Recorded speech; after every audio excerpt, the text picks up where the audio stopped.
You are Locked On Nuggets POSTCAST, powered by Mile High Sports, part of Locked On Sports Denver on the Locked On Podcast Network. Your team every day. What is up, Nuggets Nation, Nuggets POSTCAST, Locked On Nuggets POSTCAST. I am your host, Aniello Piro. Hope everybody is doing well out there. I'm sure all of Nuggets Nation is feeling pretty good after the Denver Nuggets, albeit in, it was thrilling fashion, but also kind of an ugly fashion, get their first victory of the season, taking down the Toronto Raptors in overtime. Your final score, 127-125. I mean, at this point, you'll take the first one anyway, but you could get it. And like I said, man, that was a sweaty win, guys. But thankfully, the Nuggets get it done. And today's episode of your Locked On Nuggets POSTCAST is brought to you by our friends over at FanDuel. You can start the season with a big return on FanDuel. New customers can place a $5 bet, and you'll get started with $150 in bonus bets if you win your first $5 bet. Visit FanDuel.com to get started. But let me know how you guys are feeling out there, man. My phone is blowing up, so it looks like we're getting some engagement on the socials. Drop some comments. Let me know how you guys are feeling as the Denver Nuggets, like I said, get it done in overtime. Looking a bit sweaty, bit nerve-wracking there at the end. I thought it was over. I'm not going to lie. And look, you don't want to see anyone ever get injured. But Scotty Barnes getting knocked out of that game with an eye injury or a head injury, maybe got poked in the eye, it looked like potentially. You'll take it any way you can get it. And you know, not having Scotty Barnes out there at the end of the game, I think definitely worked in the Nuggets' favor. He was balling out tonight, I believe, 1 assist shy from a triple-double. But Jamal Murray, let's start there, man. We're going to talk about some struggles, though. We'll save that for the second half of the show, second, third segments, because this game, I don't even know how it got to overtime with how bad the Nuggets were playing for the first 3.5 quarters. I mean, it was an awful game for a majority of it. But the reality of the situation is the fact of the matter here is tonight, when they needed to clutch up, when they needed to lock in, they delivered. And that's all she wrote tonight for the Denver Nuggets. But Jamal Murray, with an absolutely sick Jordan-esque type of reverse layup under the basket, sends this game to overtime after Toronto could have made 2 free throws to essentially put the game on ice. It was either the possession before or a couple of possessions before. They make one, miss one. That gives the Nuggets an opportunity to get back into this game and send it to overtime. And you know, Jamal Murray had himself a rough game today, you know, at least from a shooting perspective. 6 of 20 from the field, 0 of 2 from beyond the arc, 17 points. He was exhausted. The Nuggets, they gave it their all. I thought there, if it went to double overtime, also like RJ Barrett, like what are you doing, bro? RJ Barrett tried to be a hero. There was 8 or 9 seconds left on the clock, and he just pulls up, not just from 3, but well beyond the arc, like Steph Curry type of range. I don't know if that's the guy that you want taking that shot there, especially when you're only down 2 points, right? Because a 2-point bucket or, a bucket gets you to double overtime. Not that I'm sure the Raptors would have been able to survive that. At the same time, I'm not sure if the Nuggets would have been able to survive that, to be honest, just looking at the body language and whatnot. But RJ Barrett trying to be a hero, and it works out in the Nuggets' favor as they end up, forcing this or ending the game rather after the RJ Barrett miss. But, and that's Jamal Murray, man. I saw some funny tweets. I think I bookmarked one here real quick. Let me find it so I can give proper credit. Ryan Severance on Twitter or X, whatever you want to call it, at Ryan Sevy, says we need to hypnotize Jamal Murray so he believes every moment of the game is the Nuggets tied or down 1 with less than 10 seconds to go in the fourth quarter. And that is exactly the type of energy that you wish, Jamal has not looked good really for the most part through 3 games. He looked okay against the Clippers, but like I said, rough shooting tonight. He was +7 in the box, plus-minus. But when you need him most, he delivered. They gave him a max contract extension for a reason. If they lose this game, it's probably a much different conversation. But you got to give credit where credit is due. Jamal Murray doing what he needs to do. We got a comment here from Alex. He says, I feel good. I'm sure all of Nuggets Nation is feeling good here this evening, as they get their first win of the season. And now let's talk about some big picture stuff here for just a moment. This is not a season-saving win.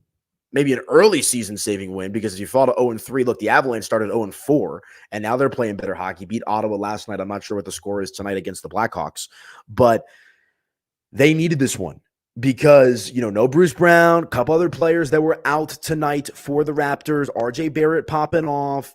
If you would have lost this game to a mid-rebuilding type of Toronto Raptors team to start 0-3, not good, right? You probably start questioning things a little bit if we aren't already, kind of wondering what the rest of the season may hold. And so maybe this is the type of win that can push the Denver Nuggets to gain some momentum, refine some footing, because it's just been all bad for the first two games to start the season. And at the end of the day, Nikola Jokic caught up with Katie Wingy after the game. I see Michael Malone here on the screen. Let's read off some stats while I've got them on my TV. Denver shot the ball pretty well tonight, at least. Actually, overall, 49% from the field, 45% from three, 68 points in the paint, but 74 points in the paint for Toronto. That was a major, major talking point. Alex says, Jokic has 97 points in 3 games. That's insane, bro. Yeah.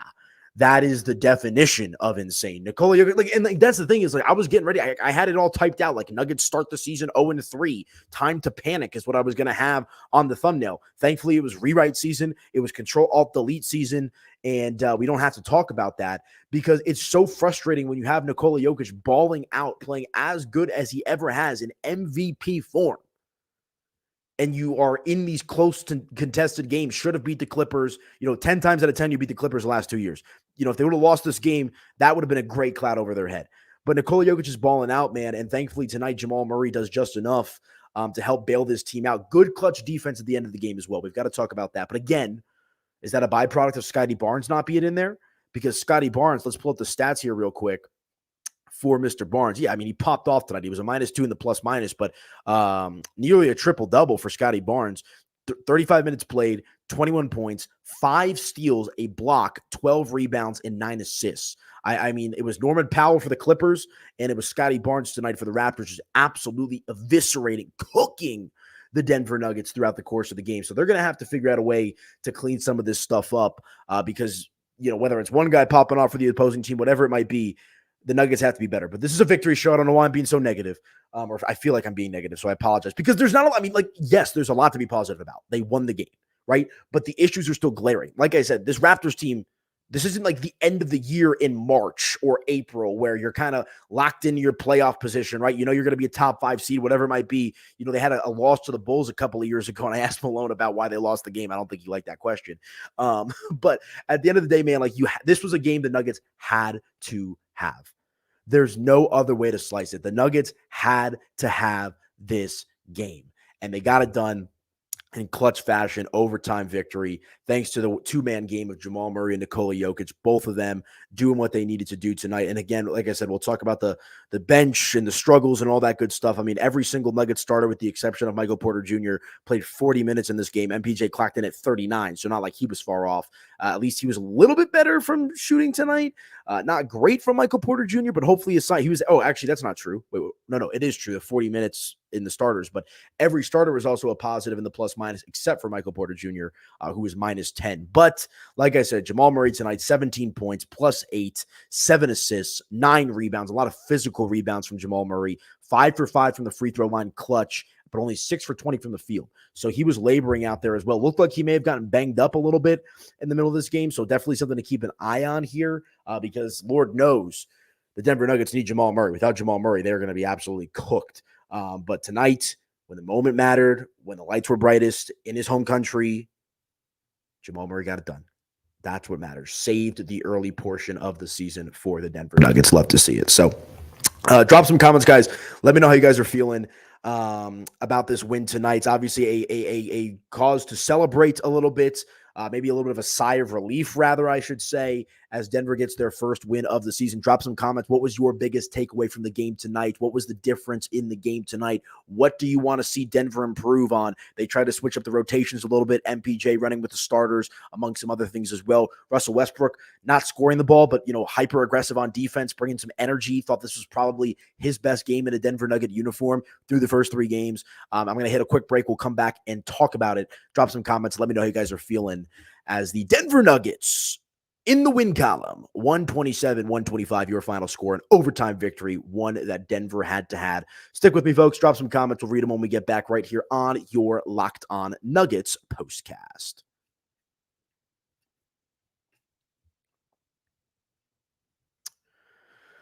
All right, you guys, let me tell you about our friends over at FanDuel. Get ready to tackle the NFL action or the NBA action with FanDuel, America's #1 sportsbook, because right now, new customers can bet $5 and get $150 in bonus bets if you win. The FanDuel Sportsbook app gives you everything you need to place live bets on the NFL or NBA all in one place. So when you get a hunch in the middle of the game, you can check out the latest stats, view live play-by-play, and so much more on the same page where you place your bets. Just visit FanDuel.com to join today. You'll get started with $150 in bonus bets if you win your first $5 bet. That's FanDuel.com. Never waste a hunch and make every moment more with FanDuel, an official sports betting partner of the NFL.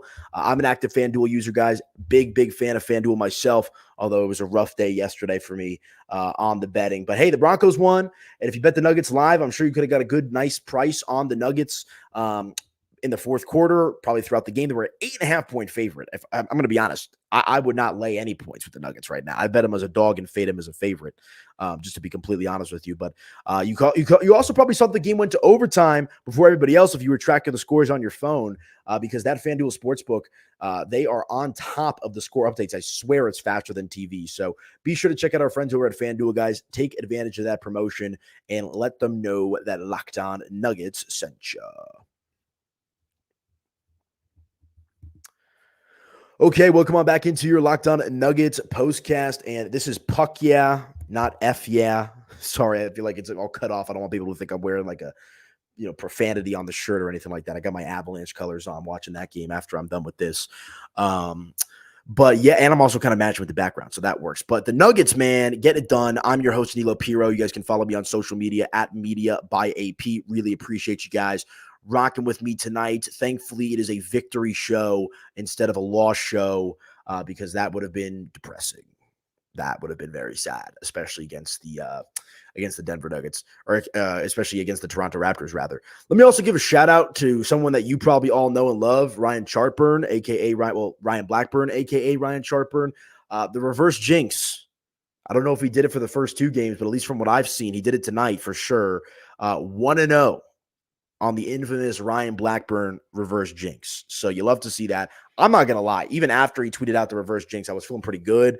But then a couple of made threes for Toronto there down the stretch, and I was like, oh my gosh, like this team just no juice. They don't have it tonight. But like I said, Jamal Murray doing what Jamal Murray does when the moments are the brightest, the lights are the brightest, getting the job done for and I wish I could show the replay. I can't for copyright reasons and all that kind of stuff. But just what a sick layup. And like that's the frustrating part with Jamal Murray, man, is whether you think he's regressing or not, he's a max contract player again. He's going to be with the Nuggets for at least 4 more years, right? He's here to stay. You just wish you could get some more consistency out of Jamal, because when he plays like he does in the last minute and a half, 2 minutes of the game, when the clutch meter is all the way up, he's one of the best players in the NBA. I mean, there's no other way to slice it, man. He's an absolutely phenomenal clutch player. You just wish that there could be some more consistency, because if that was the case, this team might be in a much better spot. They are 1-2. It's still early in the year. We'll see how they settle into this season. But again, let's read off those statistics. Jamal Murray tonight, 17 points, 9 rebounds, 8 of them being defensive rebounds. Denver got cooked in the offensive rebound category tonight, at least in the first half. 6 for 20 from the field. The other starters, though, we talked about the big man. What was the comment we got here? I'm going to assume that it's right, and I know Nuggets fans are very smart, so I believe that it is. 97 points. 97 points for Nikola Jokic in the first 3 games. I don't know if that's not sustainable. I mean, maybe it is for Nikola Jokic, still the best player in the world, regardless of record, regardless of the talent around him.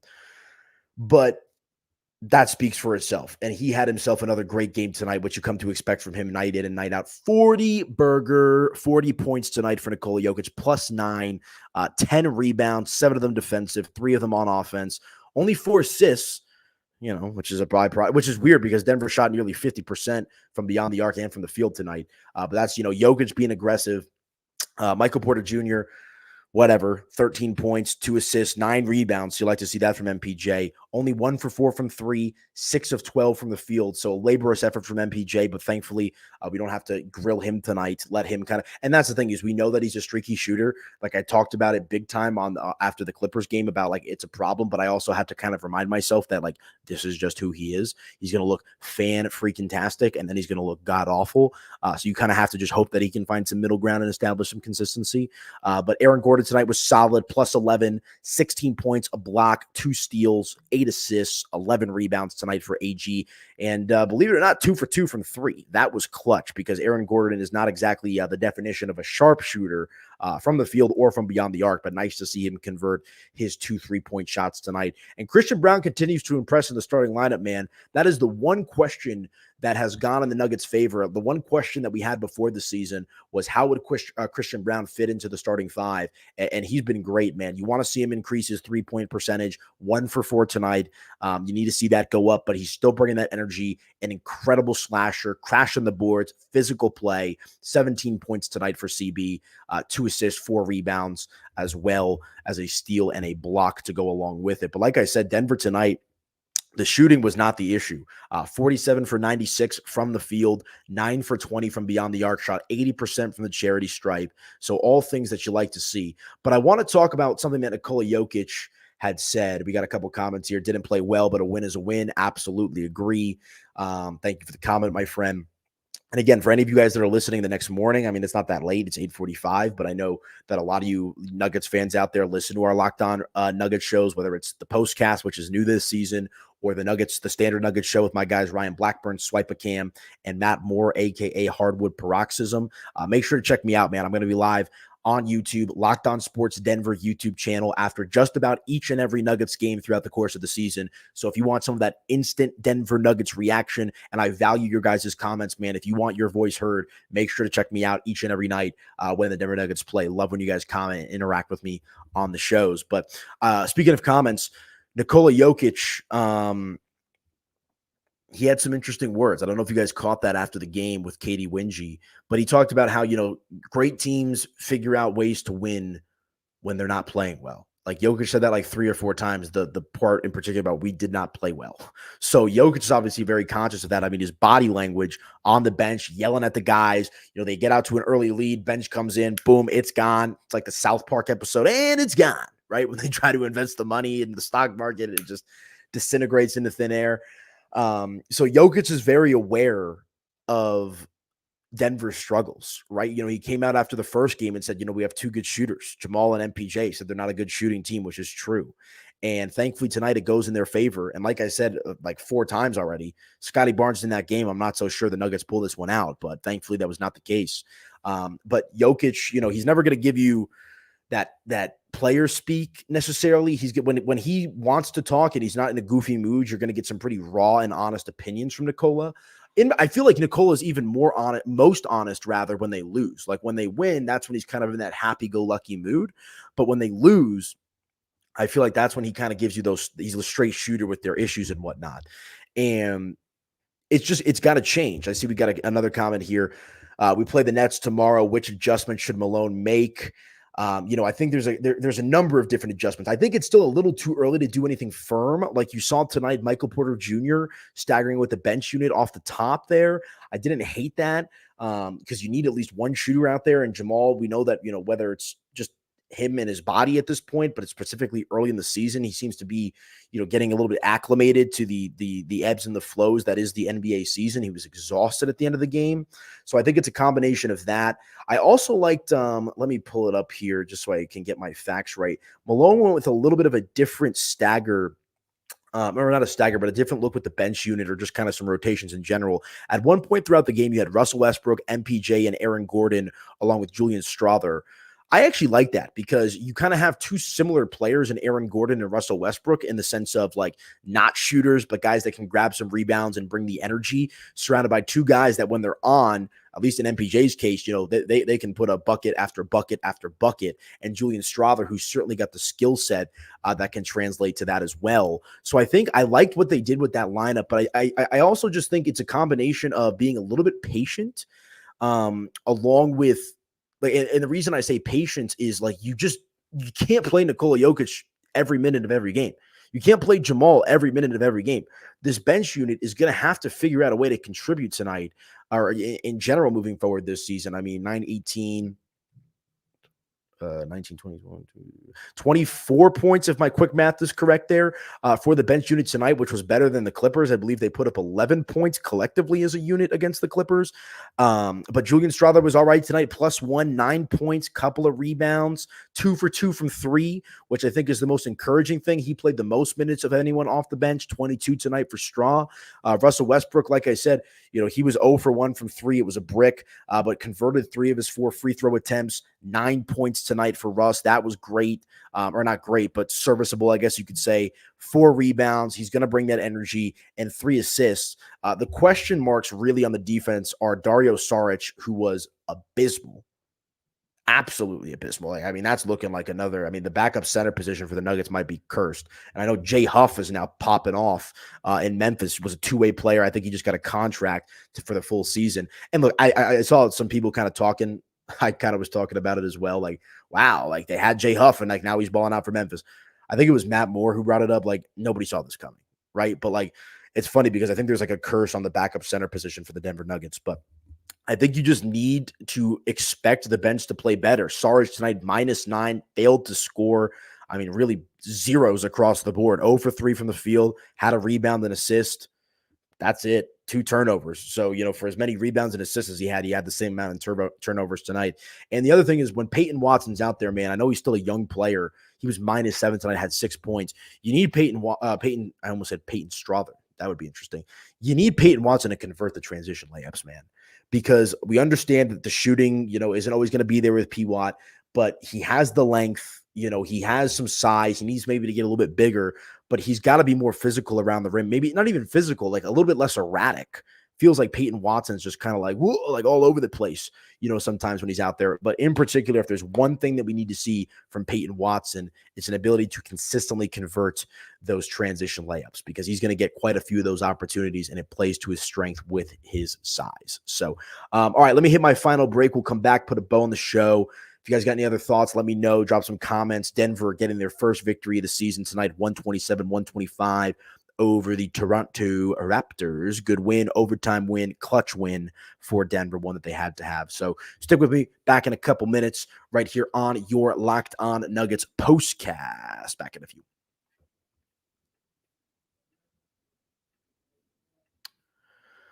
All right, you guys, let me tell you about our friends over at Game Time. Guys, Game Time Picks filters out the fluff to show you only incredible deals on great seats so you don't have to waste your time searching throughout thousands of tickets. Guys, let me tell you about some of my personal favorite features with Game Time. It was funny. I was at the bar yesterday watching some football, doing a live remote radio show for Mile High Sports Radio. And my buddy's in town he's originally from Chicago, but he lives in Vegas now. And he was looking for tickets to get to the Blackhawks game tonight. And he's like, I'm checking Game Time. Like it's kind of like second nature for real sports fans that the first place you look when you're looking to get tickets, if you don't already have them, is Game Time. And guys, Game Time Picks, the curation makes it easier to save even more on sports, concerts, comedy, and theater. My personal favorite feature on Game Time is their all-in pricing. When you toggle this feature on the app or on the website, it shows you the total upfront with no surprise fees at checkout. Plus, you can get a panoramic view from your seat in the app before you buy with their seat viewer, and the lowest price guarantee or Game Time will credit you not just 100% of the difference, but 110% of the difference. Plus, your purchase is covered with the most flexible customer service policy in the ticketing industry. Take the guesswork out of buying tickets with Game Time Picks. Download the Game Time app today, create an account, and use code LOCKEDONNBA for $20 off your first purchase. Terms they do apply. Again, create an account and redeem with code LOCKEDONNBA for $20 off. Download Game Time today. What time is it? It's game time. Okay, welcome on back into your Locked On Nuggets postcast. Hope everybody is hanging in there out there, feeling pretty good. Sigh of relief, go on a walk, sleep well, right? Because the Nuggets get their first victory of the season. I'm your host, Aniello Piro. You guys can follow me on social at Media by AP. And do me a favor, guys, make sure to drop a like on this video and subscribe if your heart desires. It really helps me out. I'm building this channel brick by brick, all by myself. I'm the host of the Locked On Nuggets, Buffs, Broncos, and we get to baseball season again, Rockies postcast. So it's all me talking all things Denver sports. Love this gig, love this job, and it's been a blessing to be able to be here with you guys talking about Denver sports. But do me a favor, so you guys never miss an episode, hit that subscribe button, hit that like button as well, and we'll have a good time all throughout the course of the season. Let the good times roll, baby. But some closing thoughts before we get out of here, because I was thinking about a loss. It's a young man's league. It's a young man's league. And, I saw Paolo Banchero popped off tonight. You saw what SGA and the Thunder did. A lot of good young talent in the league. And the team that pops into my head that the Nuggets need to mirror, and this is not a fresh opinion. I know other people have had a similar opinion, but I'll explain my thoughts on this. The San Antonio Spurs. Because what were the San Antonio Spurs able to do with Tim Duncan and Tony Parker and Manu Ginobili? Right? Would they win 2 championships early on, if memory serves me correct? And then they were pretty good, pretty competitive for a handful of years, but they weren't back in an NBA Finals for a minute. I mean, I don't know. There's probably at least 5 or 6 years in between Finals appearances for them, I want to say. And they still figured out a way to win those one NBA Finals against LeBron's Miami Heat. And the reason I bring that up is because I don't want to say the Nuggets are in a little bit of a transition period because Jokic is still in his prime, right? It's not like he's on the back burner, mid-30s, whatever it might be. But seeing the amount of young talent, the lack of flexibility that the Nuggets have, their unwillingness to go into the second apron. If the Nuggets are going to remain competitive, if the Nuggets are going to contend for championships, it's about culture. It is 110% about culture. A culture that Michael Malone has been building for nearly a decade.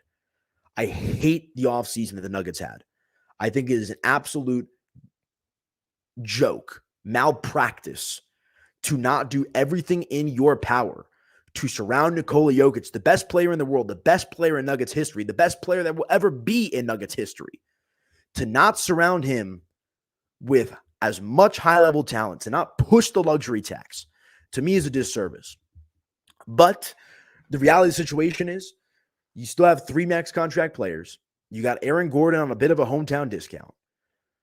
The bench is an atrocity, but you hope that it picks it up. But the Spurs, to me, are the example of an organization that weathered the storm, had a couple, I don't want to say down years, but, they were here, and then they kind of middled out and then went back up to here. That is the template that I think you try to follow if you're the Denver Nuggets. How they're going to do that, I'm not so sure. That's a question for another day. We'll have to see how this season goes. But when you have the best player in the world, man, a Nuggets franchise that is in a position that they've really never been in before, right? Carmelo Anthony was great, right? Mutombo, great. Alex English, fantastic. Fat Lever, we love them all, right? They're here. Jokic is here all the way up. They've got to figure out a way to maximize this window. And in regards to tonight's game, it took 110% effort. They got down in that game. They led, 23 or maybe 28-23, I want to say, in the second quarter. And they were basically down for the entirety of the game until they got to overtime. That's not going to fly for an 82-game season. The Nuggets cannot have to keep their foot all the way on the gas, stomping on the gas, getting every last ounce out of that gas tank and expect to be sustainable this year. You take this win, you sleep well, you get up, you get back after it against the Brooklyn Nets in the next matchup, and then you've got the Minnesota Timberwolves after that, which will be an interesting gut check game. But all in all, this was a game that Denver had to have. They got it by any means necessary, and hopefully this is a sign of things to come. Hopefully this is a sign of them flipping the switch here a little bit. I wanted to get into this real quick as well. Denver, they actually they lost by 2. The rebounding battle, 54-52. They were just getting destroyed on the offensive. Toronto was getting every offensive rebound. It felt like in this game. I mean, the rebounding in the first half was terrible. 16 turnovers as well for the Nuggets. They've got to figure that out. But outside of that, man, you're lucky that you shot nearly 50% from the field and nearly 50% from 3. 49% from the field, 50%, 45% from beyond the arc, and 20 for 30 from the free throw line. So got some nice calls there at the end. But Toronto just destroyed them in the paint, 74-68. 20 fast break points for the Raptors. And, that's essentially all she wrote. A 15-point lead was the highest for the Denver Nuggets in this game. So a win is a win.